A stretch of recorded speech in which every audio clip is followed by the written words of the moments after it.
Welcome to 52 Book Reviews and Recommendations. Today, we're looking at Alchemised by Sen Lin Yu. I picked this book up because I found it in like just a regular bookstore, and there was tons of them. And so apparently, I don't know if this is big, if it sells a lot, but it probably does. Otherwise, one wouldn't find it in just a regular bookstore and not a specific sort of science fiction or fantasy bookstore. I always think that's fun. I started reading it. I came to the conclusion that it's very long. This is page, the end acknowledgements end at page 1030. And I actually, normally I don't really say it. I recommend books. This is not so much reviews, it's just recommendations. So people can get inspired to pick up a book. And usually the criteria is if I don't like a book, it doesn't end up on the channel. End of story. This one is just kind of a little bit in between. I have opinions on the book, which is usually not, I usually don't do the opinion bit. So we'll get into a little bit of opinions. This book is, I guess, post-apocalyptic fantasy / science fiction thing. Let's just start by reading the back, and you'll get a bit more of a backstory. What is it you think you're protecting in that brain of yours? The war is over. Holdfast is dead. The eternal flame extinguished. There's no one left for you to save. Once a promising alchemist, Helena Marino is now a prisoner of war and of her own mind. Her resistance friends and allies have been brutally murdered, her abilities suppressed, and the world she knew destroyed. In the aftermath of a long war, Palladia's new ruling class of corrupt guild families and depraved necromancers whose vile undead creatures help bring about their victory holds Helena captive. According to Resistance records, she was a healer of little importance within their ranks, but Helena has inexplicable memory loss of the months leading up to her capture, making her enemies wonder, is she truly as insignificant as she appears? Or are her lost memories hiding some vital piece of Resistance final gambit? To uncover the memories buried deep within her mind, Helena is sent to the High Reeve, one of the most powerful and ruthless necromancers in this world. Trapped on his crumbling estate, Helena's fight to protect her lost history and to preserve the last remaining shreds of her former self is just beginning. For her prison and captor have secrets of their own, secrets Helena must unearth, whatever the cost. So that kind of got me hooked. There's alchemists, which is cool, and there's necromancers and undead people, which is cool. So that was worth giving it a whirl. And the world building is kind of cool. It's difficult to place it in a place of history. Is it past or future, considering to the things that we recognize? But in that case, I'd say it's kind of pretty much now. There's trucks and cars and stuff like that. It's not horse and carriage or spaceship. There's the undead, which is cool. There's, like necromancers and kind of zombie-like things. And then there's the alchemists, which is kind of like, I'd say, magicians. They use their alchemized, tricky word, to essentially create, some can do healing, kind of like magical healing. Some can put things on fire, stuff like that, which is a really nice kind of setting, and it's interesting to explore those kind of things. However, this book maybe doesn't really do it as much as I thought, even though it was 1030 pages. There's also a fun double narrative of the fact that Helena has lost her memory.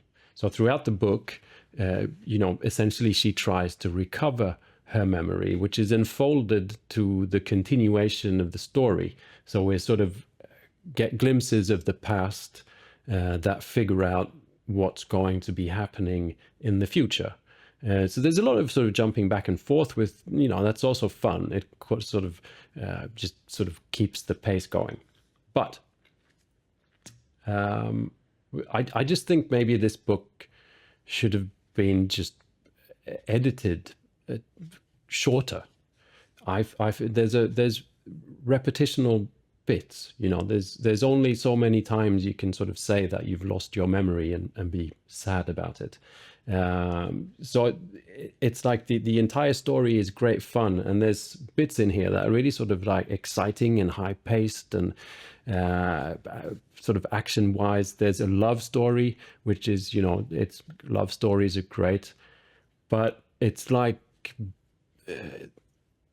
things get repeated a lot.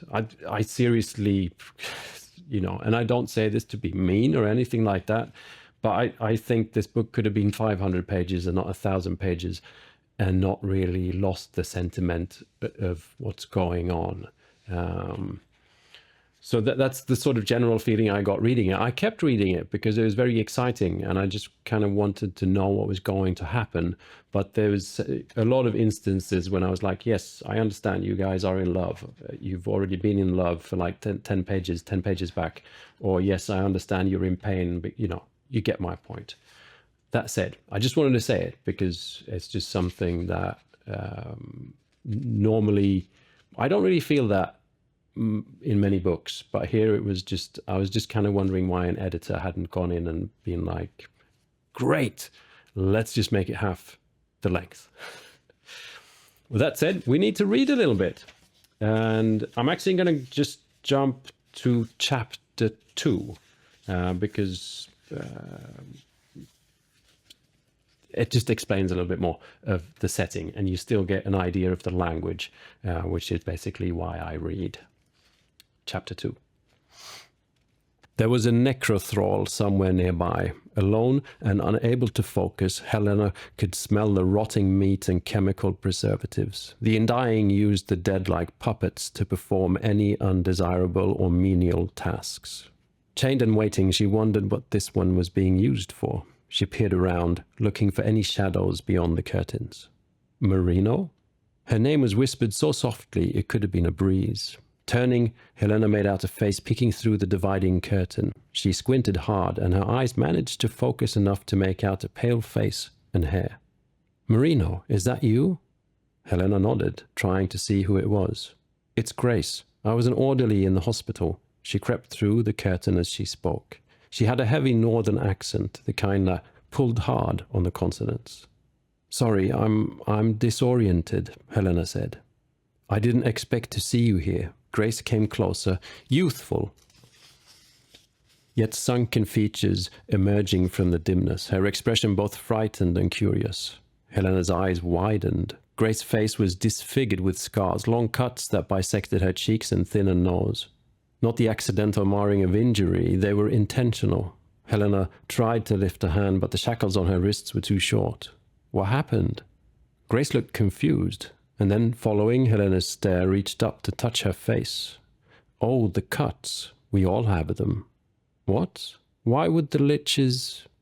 Grace shook her head sharply. Keep your voice down. She glanced around quickly, sniffing at the air before looking back at Helena again, her eyes angry. They use the greys for listening sometimes. There's one in here. Can't you smell it? You can't call the undying liches. The word came out barely a whisper. If they hear, there will be consequences. Helena nodded quickly, afraid Grace might flee if she wasn't careful. Grace crept closer. The Undying didn't do this, she gestured at her face. We did it ourselves. The Undying can do anything they want to us, to anyone labeled resistance.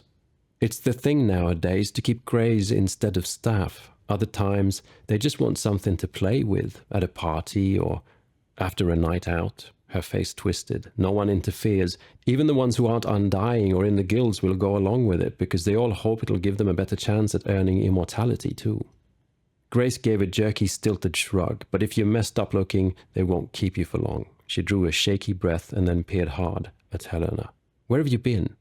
Helena shook her head, trying to absorb everything Grace had said. They took me to a warehouse after... Grace's eyes narrowed. Helena stared at her searchingly. Is the eternal flame still... No. Grace shook her head violently and her expression turned angry. They're all dead, every one of them. After Luke died, they sent the rest of us out to the factory outposts below the dam. Most of us can't leave. Takes months of good behavior to get permission, and we have to wear these. She held up a wrist cuffed with a copper band, brighter and more fitted than Helena's. We have to check in morning and night. There's a curfew. If anyone's missed for more than 24 hours, she swallowed. If they don't turn up, the High Reeve's sent to hunt them down, and they're always dead by the time he brings them back. The warden likes to string them up, leaves them hanging for days sometimes. And then when they're starting to rot, she'll reanimate them and have to work with us for a while before they go to the mines. Says it so we don't forget the rules. Who, Helena forced herself to ask, even though she was afraid to know. Grace hesitated, eyes softening slightly. Lila Bayard was the first one he brought back. Grace was saying something else, but Helena couldn't hear her. All she heard was Lila Bayard was the first, over and over. Not Lila. Grace's voice came slowly back. The warden had her put into paladin armor and stationed at the gate. She's been dead a while already, must have gotten pretty far. More than half of her face was missing and she didn't have the prosthetic leg anymore, so they welded a steel bar on to keep her upright.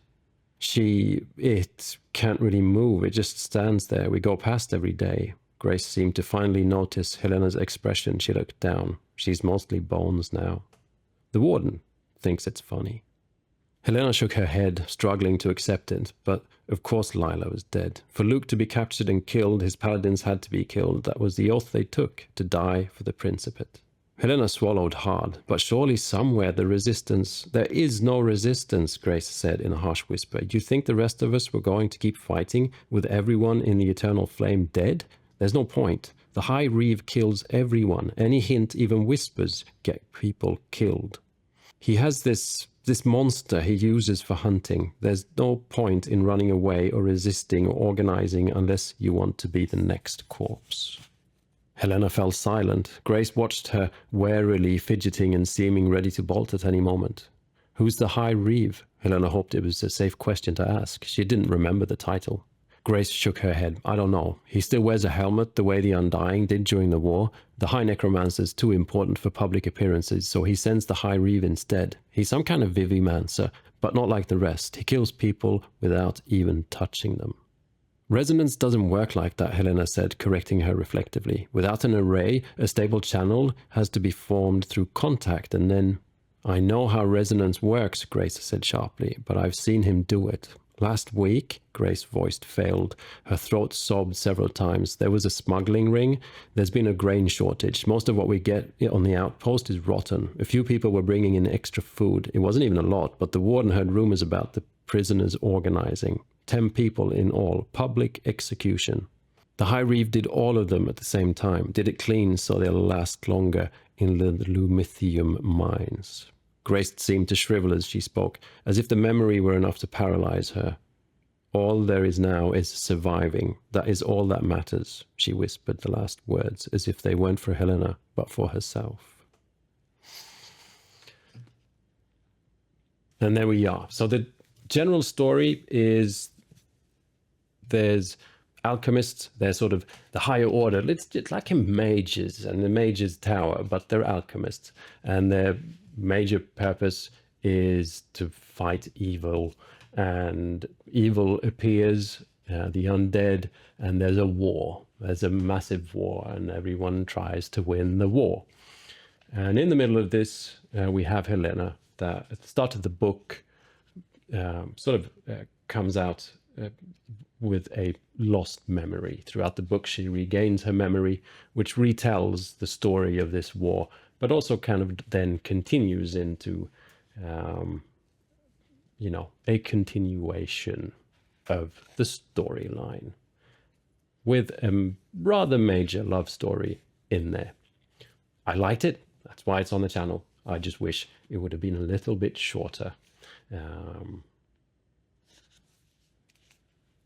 Alchemised by Sen Lin Yu. Thank you for watching. Please like and subscribe. And If you like these book recommendations and want to support, you can always buy me a coffee. There's a link down below. See you in the next one. Bye.